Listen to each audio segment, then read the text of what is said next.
Hi everyone, welcome back. We've got a brand new story to share with you, so let's begin.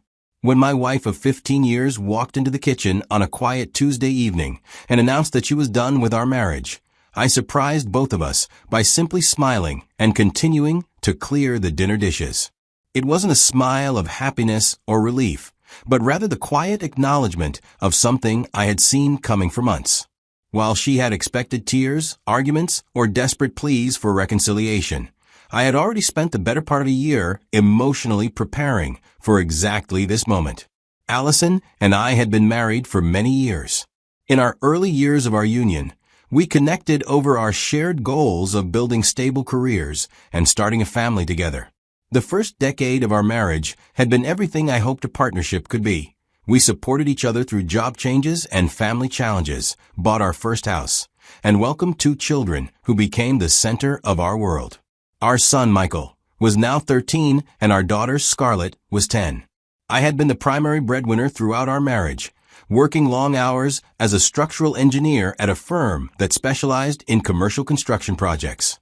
The demanding schedule was worth it because my salary allowed Allison to stay home with the children during their early years, something we had both agreed was important for their development. The arrangement had worked well for over a decade, with Allison managing our household and childcare responsibilities while I focused on advancing my career and ensuring our financial security. We had settled into comfortable routines that allowed both of us to contribute to our family in ways that matched our strengths and preferences. I handled the financial planning and home maintenance, while Allison took care of meal planning, school activities, and the countless daily tasks that kept our household running smoothly. However, about 2 years ago, Allison had decided that she wanted to return to the workforce. She found a position as a marketing coordinator at a mid-sized advertising agency.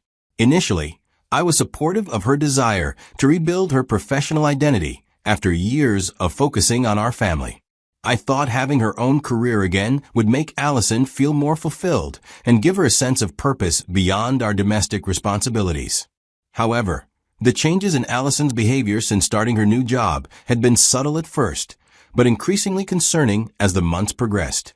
She seemed to throw herself into her work with an intensity that felt disproportionate to what should have been an entry-level position at a company where she was just getting re-established in her field. She would spend evenings on her laptop, claiming to be working on pending projects she couldn't finish at the office or responding to urgent emails. Allison's investment in her new job began to overshadow her engagement with our family life in ways that created noticeable tension in our daily routines. She would arrive home from work distracted and preoccupied, often needing time to decompress before she could focus on conversations with me or the children. Family dinners became quieter affairs, where Allison would seem mentally absent, responding to questions with brief answers before returning her attention to her phone. The physical distance between us had also increased significantly over the past several months. Allison began avoiding intimacy, claiming to be too tired sometimes and not in the mood. She would go to bed earlier than usual or stay up later than I, creating schedules that minimized our opportunities for private time together. When I tried to address these changes or suggest that we needed to prioritize our relationship alongside her career development, Allison would dismiss my concerns by saying she was just adjusting to the demands of working again. Allison's constant attention to her phone had become particularly noticeable during family time. Even when she agreed to spend time with us, she would respond to calls during weekend activities and spend significant portions of our evenings scrolling through what she claimed were work-related communications. When I asked about the necessity of being so available to her colleagues outside of business hours, Allison would explain that the marketing industry required quick responses and that she was still proving herself at her new company. The emotional distance that had developed between Allison and me over the past year had been difficult to ignore, but I found myself making excuses for her behavior rather than confronting what was becoming an obvious pattern. I told myself that returning to work after more than a decade at home was probably more stressful than I could understand, and that Allison needed time to find a balance between her professional and family responsibilities. But as the months go by, it has become clear that Allison's changed behavior wasn't a temporary adjustment period, but a fundamental shift in her priorities and attention. The coldness in Allison's responses to my attempts at connection had become impossible to dismiss as work-related stress. She would respond to my questions about her day with minimal details, show little interest in my work or concerns, and seem relieved when our conversations were interrupted by the children's needs or household tasks that required his attention. I began to feel like I was living with a polite stranger who was going through the motions of family life without any genuine engagement or affection. During this period of growing distance in our marriage, I had started seeking help to understand what was happening and how I might address the problems I was seeing. I began seeing a therapist who specialized in marriage and family issues, initially hoping to gain insights that might help me reconnect with Allison and restore the intimacy we had lost. Through my sessions with the therapist, I began to understand that the changes in Allison's behavior were likely signs of deeper issues in our marriage that went beyond work-related stress. She helped me recognize that I had been making most of the effort to maintain our connection, planning activities, initiating conversations, and trying to address problems, while Allison remained passive and disengaged. The therapist introduced me to concepts about emotional availability and attachment styles that helped me understand what was happening in our relationship. She explained that some people withdraw emotionally when they feel conflicted about their commitments, creating distance as a way of avoiding difficult conversations or decisions. This pattern often accelerates when someone is investing emotional energy elsewhere, whether in work, friendships, or other relationships. During one particularly enlightening session, the therapist asked me to describe a typical day in our household, paying attention to the quality of interactions rather than just the logistics of family life. As I walked through our routines, I realized how superficial most of my conversations with Allison had become. We could manage an entire day together while barely connecting on any meaningful level. The therapist encouraged me to start journaling about my feelings and observations regarding our marriage, which helped me see patterns in Allison's behavior that I had been minimizing or rationalizing. The journal entries revealed that Allison had been pulling away from our relationship for much longer than I had consciously acknowledged, and that my attempts to bridge the growing gap between us had been met with increasing resistance and avoidance. The journaling process was particularly revealing when I started noting specific examples of Allison's disengagement rather than just general feelings about our relationship.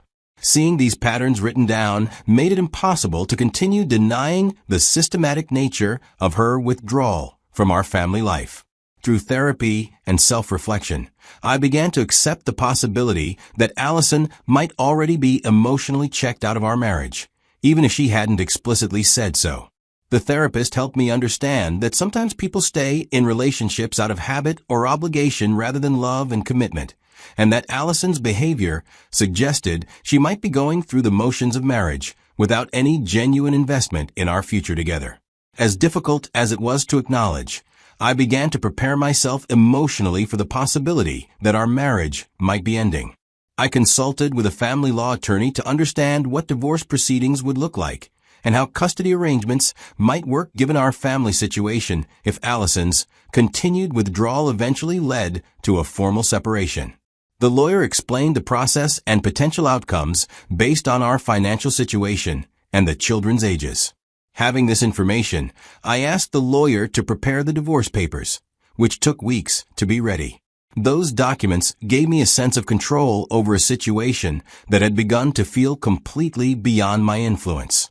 I wasn't planning to use them unless Allison forced the issue, but knowing they existed helped me feel less helpless about the direction our marriage was heading. One evening, Allison finally verbalized what I had been sensing for months, which happened during what should have been a pleasant family holiday. Both children were home from school while I had taken the day off work to spend time together as a family and enjoy each other's company. I spent the evening preparing a meal for the family, carefully setting the table. The children were excited about what I was making, and I was hopeful that the evening might remind Allison of what we had built together as a family. But when Allison came into the kitchen, her demeanor was detached and distant rather than appreciative or excited. She looked around at the table setting and the dinner I had prepared with what seemed like resignation rather than pleasure. After standing silently for several moments, Allison sighed deeply and told me that she was done with our marriage and couldn't continue pretending that everything was fine between us. She explained that she had been unhappy for a long time and that she didn't see any possibility of rebuilding the connection we had lost. Her tone was matter-of-fact rather than emotional, as if she were delivering a business report rather than ending 15 years of partnership. Instead of shock or devastation, I can't explain how I feel finally hearing Allison acknowledge what I had been observing for months. My response was to smile quietly and tell her that if that was truly what she wanted, I wouldn't try to stop her or convince her to stay in a marriage that was making her unhappy. Allison's face showed genuine surprise at my calm reaction. She had clearly expected me to argue, cry, or beg her to reconsider her decision. Instead, I continued cleaning up the kitchen, and when I was done, I poured myself a glass of wine while processing her announcement. The truth was that Allison's words didn't shatter me because I had already been grieving the loss of our marriage for months. The woman who had just announced she was done with our relationship had been emotionally absent from it for so long that her formal declaration felt more like confirmation than revelation. I had already begun the process of letting go, and her honesty about her feelings simply gave me permission to complete that process. The next morning, I called my lawyer to begin the legal process of ending our marriage. Since Allison had made her position clear, there was no point in delaying or hoping that she might change her mind. I instructed my lawyer to file the divorce papers I had been holding for months, beginning the formal dissolution of a marriage that had already ended in everything but legal status. Over the next several days, Allison seemed to be looking for opportunities to create conflict and drama that might justify her decision to end our marriage. She would pick arguments over minor household issues, criticize my parenting decisions, and make comments designed to provoke emotional reactions from me. But my therapy had prepared me for this possibility, and I remained calm and detached rather than engaging with her attempts to manufacture drama. Allison began involving friends and family members in her campaign to justify leaving our marriage, apparently telling them stories about our relationship that painted me as controlling, unsupportive, or emotionally unavailable. When mutual friends would ask me about what was happening, I simply told them that Allison had made her choice and that I respected her right to pursue happiness elsewhere. I didn't defend myself against her allegations or try to present my own version of events. What seemed to surprise Allison most was my lack of emotional response to her decision. She had apparently expected me to chase her, beg for reconciliation, or at least show signs of distress about the end of our marriage. Instead, I continued my normal routines, sleeping well, eating regularly, and going to work without any visible signs of distress or desperation. On the third day after Allison's announcement, she came home to find the divorce papers that my lawyer had served on her. Allison confronted me about the documents, apparently shocked that I had moved so quickly to formalize the end of our marriage. When she demanded an explanation for why I was rushing the process, I simply told her that she had said she was done with our marriage, and that I was respecting her wishes by making that decision legally binding. The divorce proceedings were complicated primarily by custody arrangements for Michael and Scarlett. Allison initially requested shared custody, but as the legal process progressed, it became clear that the children preferred to remain with me as their primary caregiver. They had noticed Allison's emotional distance over the past year and felt more secure in my care than in an arrangement that would require them to split time between two households. The custody evaluation process required interviews with both children, conducted by a court-appointed child psychologist who specialized in family transitions. Michael, at 13, was old enough to articulate his feelings clearly, explaining that while he loved his mother, he felt more comfortable in our family home, where routines were consistent and he didn't have to worry about his parents' relationship problems. Scarlett, though younger, expressed similar sentiments in age-appropriate language, saying she wanted to stay where she felt safest and happiest. Both children had questions about why their mother had seemed so unhappy during the months leading up to our separation, and I worked with a therapist to find ways to address their concerns without undermining their relationship with Allison. The children needed to understand that our divorce was about adult problems that had nothing to do with them, while also validating their observations about the changes in our family dynamic. Both Michael and Scarlett testified that they wanted to live with me full-time, visiting their mother on weekends and during school holidays. The court awarded me primary custody based on the children's preferences and Allison's acknowledged emotional unavailability during the past year.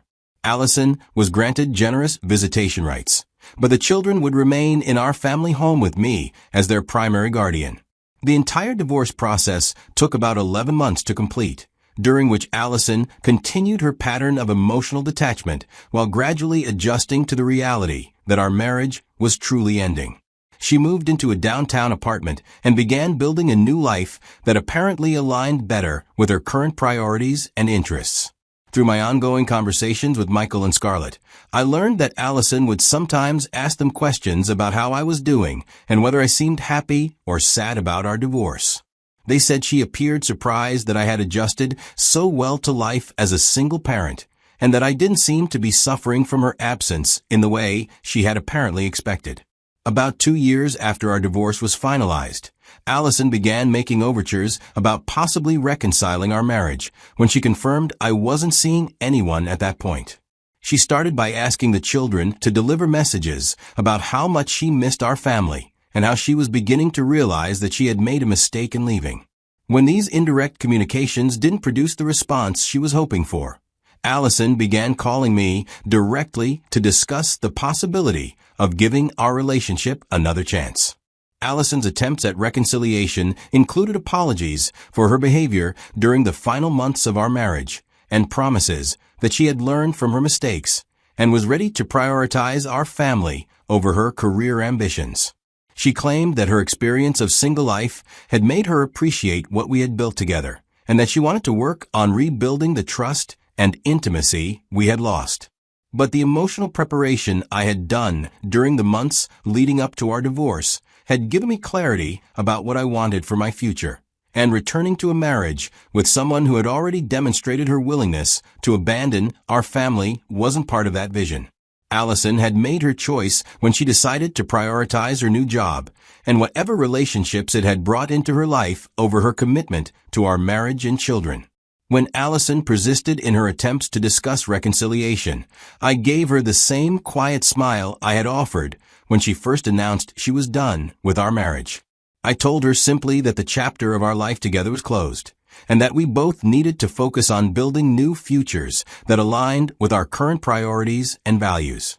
Allison's reaction to my refusal to consider reconciliation revealed that she had expected to maintain some level of control over the timing and terms of our separation. She seemed genuinely surprised that I had moved on emotionally and wasn't interested in resuming a relationship that had caused both of us unhappiness during its final years. The experience of ending my marriage on my own terms, rather than being abandoned or rejected, taught me valuable lessons about self-respect and the importance of not fighting for relationships with people who have already decided they don't want to be there. Allison's announcement that she was done with our marriage had simply given me permission to complete a process of letting go that I had already begun. Looking back on the dissolution of our marriage, I realized that the months of therapy and emotional preparation I had done before Allison's announcement were crucial to my ability to handle the situation with dignity and composure. Without that foundation of self-awareness and acceptance, I might have reacted with desperation or anger that would have made the process more difficult for everyone involved, especially our children. The smile I gave Allison when she announced she was done with our marriage wasn't about happiness or satisfaction. It was about recognizing the truth of a situation I had been trying to deny for months. Sometimes, the most powerful response to someone's rejection is simply accepting it gracefully and moving forward with your life, rather than fighting for a connection that has already been broken. Allison had expected drama, conflict, and emotional chaos when she ended our marriage, perhaps as a way of validating her decision or demonstrating her importance in my life. Instead, my calm acceptance of her choice left her with a full responsibility for her decision and no one to blame for the consequences of choosing to leave a stable, loving family for whatever opportunities she thought she was pursuing. The children have adjusted well to our new family structure, and while they maintain a relationship with their mother during weekend visits, They seem more relaxed and secure in our day-to-day life than they were during the final months of our marriage, when Allison's emotional distance was creating tension in our household.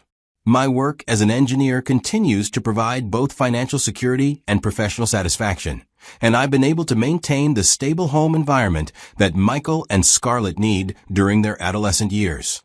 The absence of constant relationship stress has actually made me a more present and engaged parent, with more emotional energy to devote to their needs and interests. The experience has also taught me about the importance of trusting my instincts about relationships and not making excuses for behavior that feels wrong or hurtful.